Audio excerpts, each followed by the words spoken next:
year to support our teachers implementing the student growth portfolio.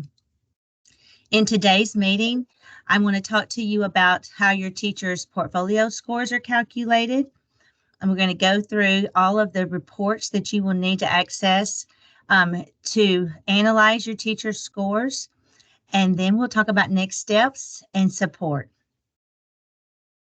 So let's get started with those portfolio score calculations. In your team portfolio guidebook for administrators and teachers, the scoring process is described on page 9 and through 10. And we have a link here in this PowerPoint that we'll put up on our office hour page on the team website for you to download if you don't already have it. After submission deadline, which was Monday, all of the collections are going to be scored by our certified peer reviewers. We're excited about the peer reviewers that we have hired this year, and we have met with them, and they have all been notified of their position. And next week, Micah will be training and certifying all of our peer reviewers. The review will begin on May 28th, and it will end on June the 14th. So let's talk about how your teachers' portfolios are scored. As I said, we have hired some excellent peer reviewers this school year, and peer reviewers will receive collections. They never receive a teacher's entire portfolio. They receive one collection at a time based on the model that they are certified in. They see the student work at point A and point B for the 3 levels of students, the emerging, proficient, and advanced student groups. They will score that student work using the exact same rubric that teachers use to self-score. Once the student work is scored at point A and point B for those 3 students, the collection receives a gross score. The collection's gross score is calculated by finding the difference between the point A and the point B score for each student work sample. And then there's an average of student growth for that collection. So the entire collection receives a gross score. Then, in order to get a portfolio score, the 4 collections are averaged. Now, the number that is used to determine the collection score can be determined using this chart. And this chart is also on page 9 and 10 for teachers. So if the average growth is no growth or negative growth, that collection would receive a 1. If the average growth for the collection is less than 1, but not 0, that collection would receive a level 2. If the collection has a growth of 1 level, but not 2, then that would receive a level 3 for the collection. If the collection has 2 levels of growth average, but not 3, so that would be a 2 point anything, that's a level 4 for the collection. And then any collection that has 3 levels of growth or more, that is the collection receives a level 5. This is how the collection is scored. And as I said, once the 4 collections are scored, the collections are averaged to get a portfolio score. Now, when a peer reviewer scores a collection, and again, we're talking about that collection average, if the teacher's self-score for the collection and that first peer reviewer's score for the collection, if they are in consensus, that means there's no more than 1 number discrepancy, then that is the score for the collection. If there's more than 1 number discrepancy between the teacher's self-score average and the first peer reviewer's score for that collection, that's when it goes to a second peer reviewer. And again, it's the collection score. It is not each piece of work. It is not the level from A to B. It's the collection average that we just talked about on the prior slide. If that number is not in consensus and it goes to a second reviewer, the second reviewer's collection average, if it is in consensus with either the teacher's self-score or the first peer reviewer's score, whichever score the second peer reviewer's average is in consensus with, that's the collections score. That's the score that stands. If that second peer reviewer is not in consensus with either the teacher's self-score or the first peer reviewer score, that is the only time that a collection would then go over to an expert. Expert reviewer scores stand. They are final scores.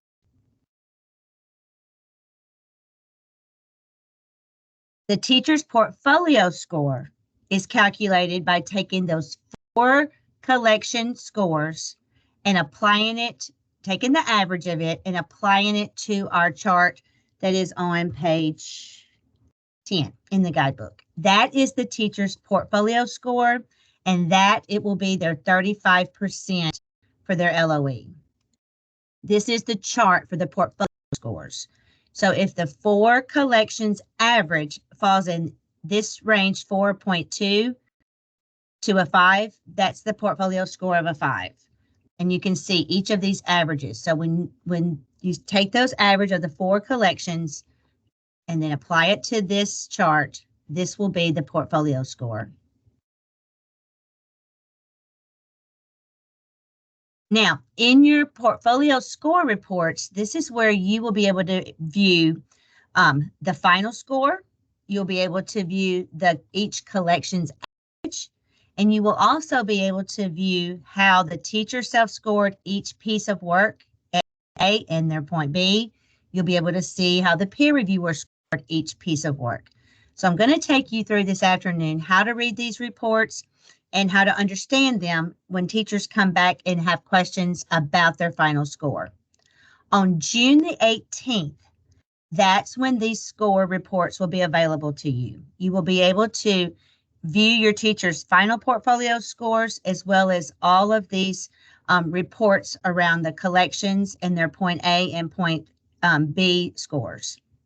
The first report I would like for you to look at is your teacher report. When you click on that, and that's the report you've been looking at all year to check for completion, to check your rosters. This same report has a column right in front of the portfolio models. It's my column J, and it's called the Teacher Effectiveness Indicator. So here's an example of one last year. So you'll see these are the final portfolio scores for these teachers. If you come to a teacher and it is blank, that means that teacher did not receive a portfolio score, and that teacher was incomplete.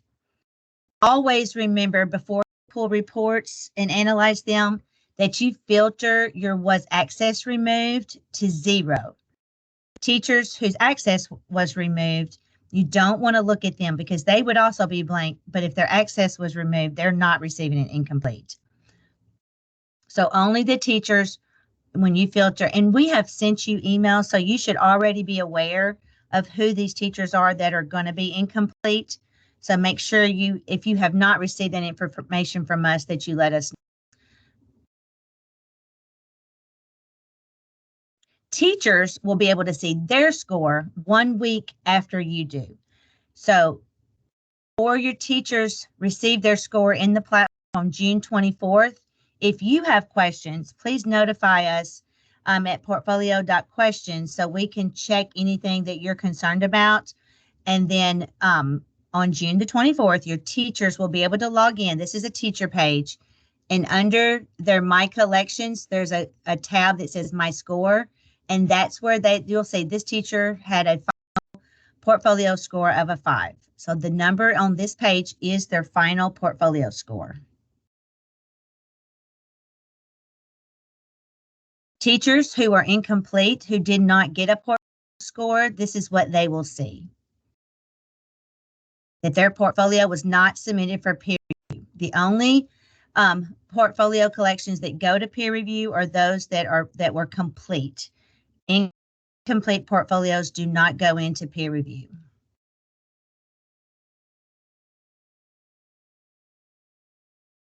So let's look at the more detailed reports of how that final portfolio score was averaged. The first report I want to show you is your point level score details. When you click on that report, here is where you will see the teacher's domain, what collection you're looking at, the point A and the point B sample for that collection.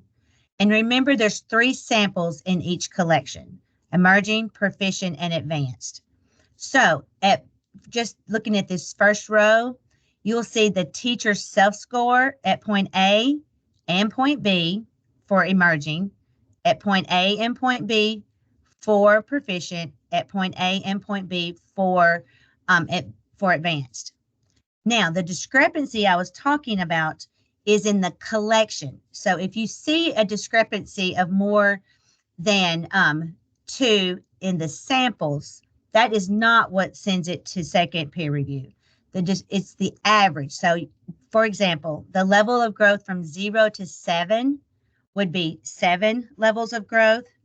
From 2 to 7 is 5 levels. From 4 to 7 was 2 levels. And then remember, we'll take those numbers, divide by 3. That average is that collections score. And then the same thing would happen here. The peer reviewers' average of growth will apply to that student growth indicator chart on page 9 and half of page 10. Report is really the best one if teachers just want to know, how did the peer reviewers score the samples? How was it different from how the teachers scored the samples?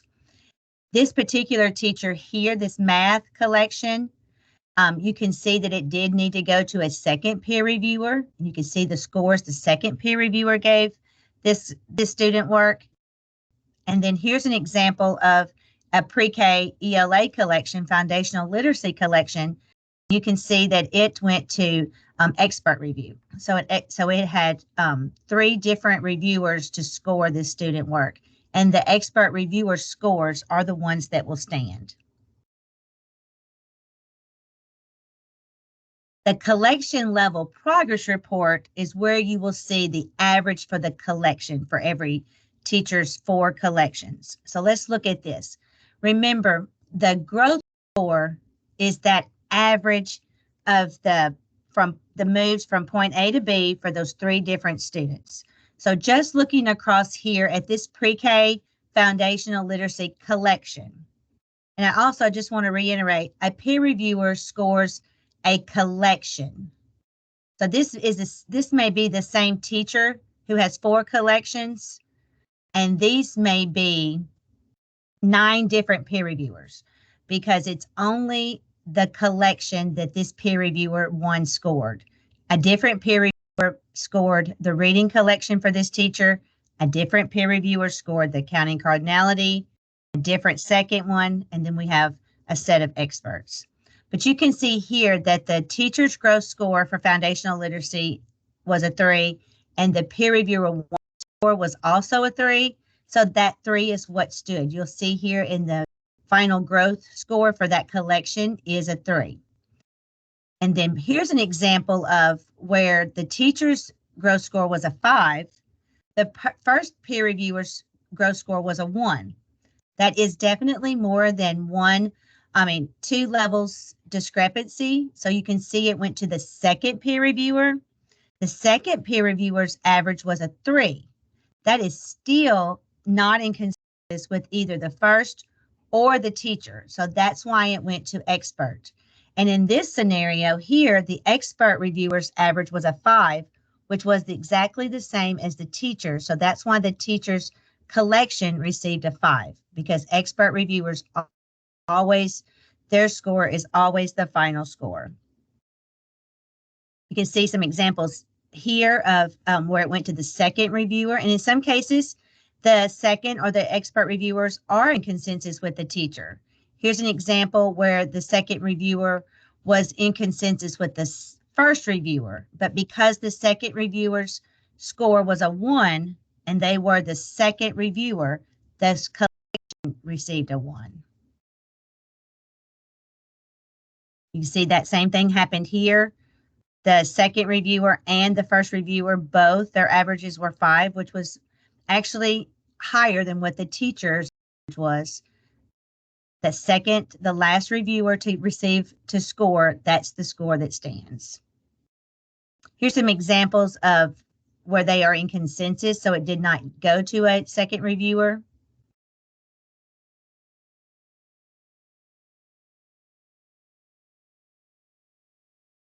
So our next steps. First, please make sure all of your incomplete teachers already know that that they're going to be incomplete and receive an incomplete score. On June the 18th, check these score reports in Portfolium. Email us as soon as you can if you see any errors, if you have any questions when you look at these reports, and then let your teachers know that on June the 24th, they can log into the platform and see their scores. Review all of these reports. Be prepared to support your teachers if they have questions about their scores. If they email us first, we're going to refer them to you to talk to them. Because you have all of these reports, you can drill down and give them a clear picture of how their portfolio was scored. And then finally, and to me, the most important thing for you to do is download and save all of these reports to your desktop. It is critical that you save these reports for many reasons.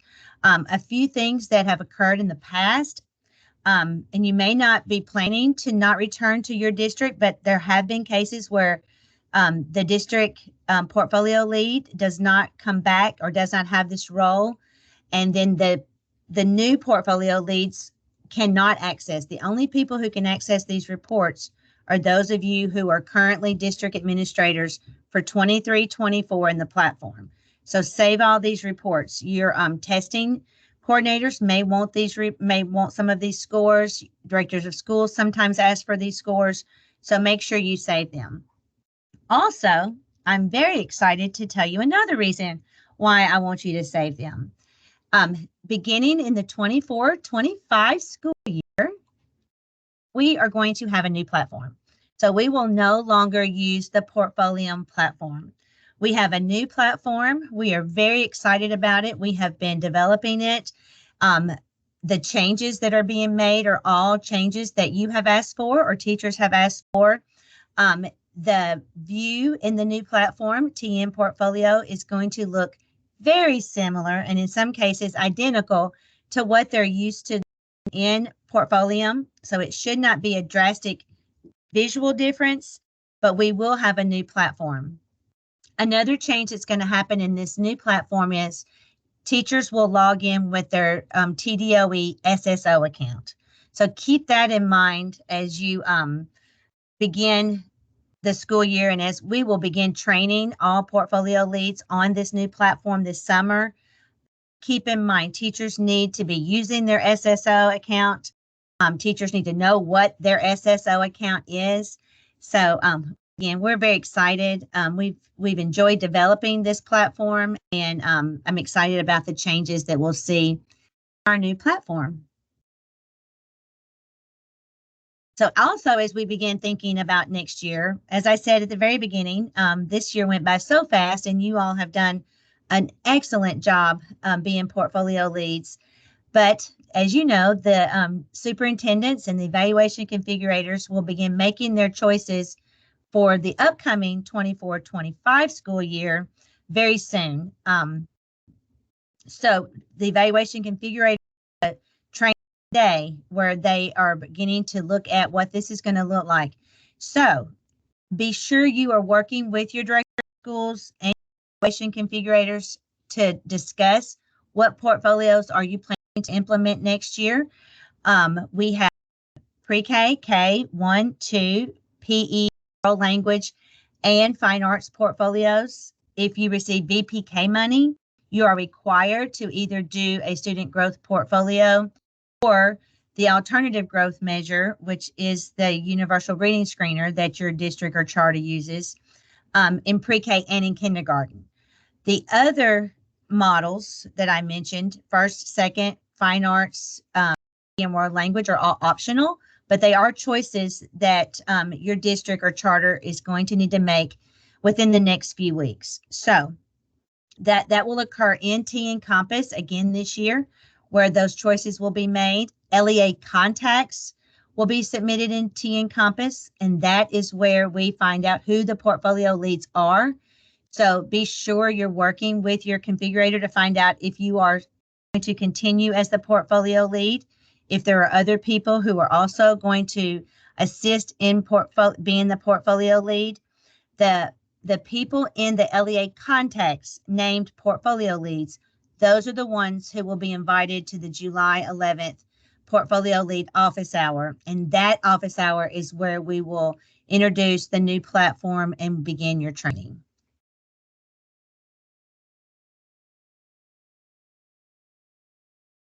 As we think about completing this year, our team and Amy and Micah are here on this call with us. Our team takes your feedback very serious, and we appreciate the feedback you give us. Your feedback from year to year has driven our work and what we do. We want to identify where we're strong, but we also want to identify where we need to grow. So I encourage you to please complete this feedback survey that we have here in this PowerPoint, and I can also drop that in the chat. If you will complete. Thank you, Micah. If you will complete this survey no later than July the 1st, that way we'll be sure to have your feedback and can reflect on your feedback and analyze all the things that you have shared with us as we plan and we begin our 24-25 school year implementation for student growth portfolios. And something to know about the feedback survey, you will be receiving an email with the same survey. So if you fill it out today and you receive the email, you don't have to fill it out again. But if you're unable to fill it out today, there is an email coming with the survey link as well. Thank you, Micah. We encourage you to email us at portfolio.questions@tn.gov if there's anything we can answer for you or any support that you need. We are genuinely here to support you and your teachers. Thank you for a great year, and I'm going to turn it over to you, Micah, if there are any questions. We currently don't have any questions in the chat. So if anybody would like to drop a question in the chat or raise your hand or come off of mute, you're welcome to do so.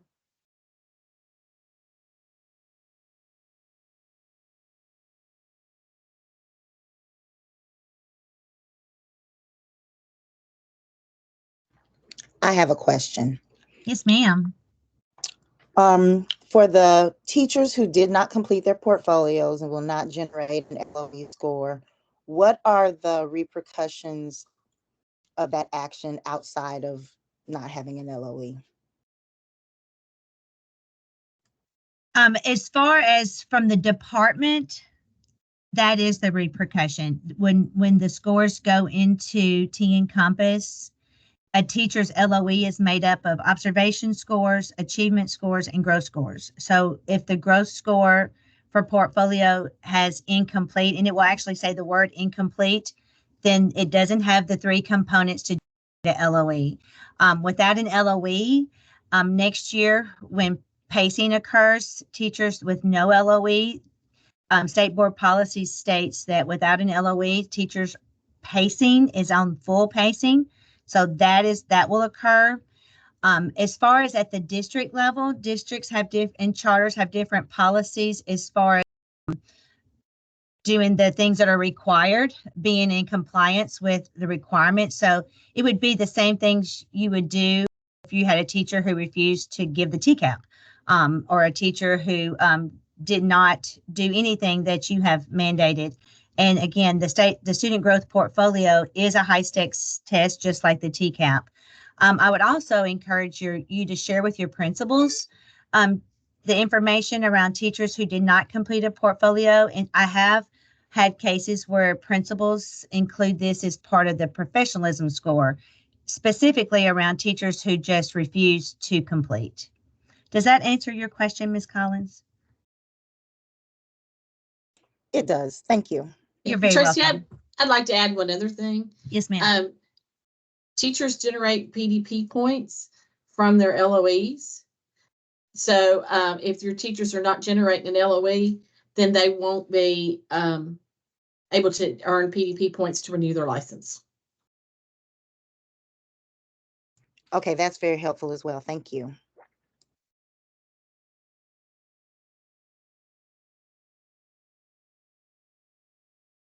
Any other questions?